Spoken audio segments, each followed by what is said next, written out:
మనం ఇవాళ మా మమ్మీ నెల్లూరు స్టైల్ ఫిష్ చేస్తుంది కర్రీ.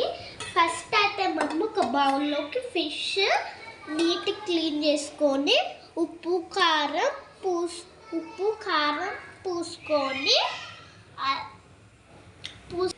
ఉల్లిపాయలు పచ్చిమిర్చి కరివేపాకు కట్ చేసుకొని పెట్టుకొని ఈ బౌల్లోదంతా సరిపడేవంతా పక్కకి తీసుకొని ఇది వేడి చేసేంత అదంతా మళ్ళీ ఒక బౌల్లో ఒక బాండీలోకి వేసుకొని ఇలాంటి బాండీలోకి దానిలోకి పచ్చిమిర్చి కరివేపాకు ఉల్లిపాయలు వేసుకొని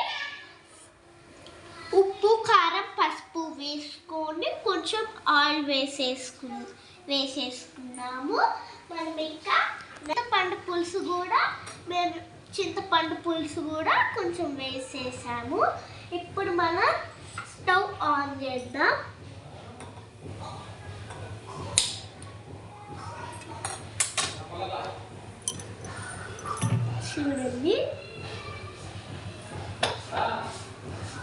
చూడండి ఇలా అయితే పెట్టేయాలన్నమాట.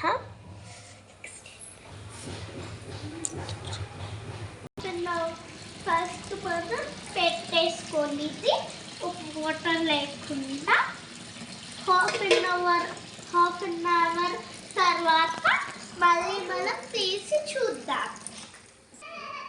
హాఫ్ అన్ అవర్ అయిపోయింది, మనం ఒకసారి చూద్దాము. 10 minutes ఫిష్ కర్రీ రెడీ అయిపోతుంది.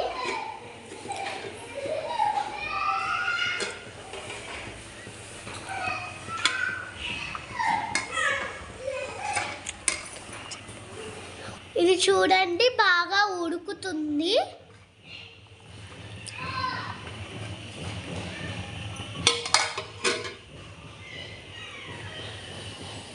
చెప్పు.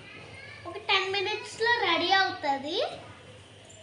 అప్పుడు మీకు మళ్ళీ వీడియో కంటిన్యూ చేస్తాం.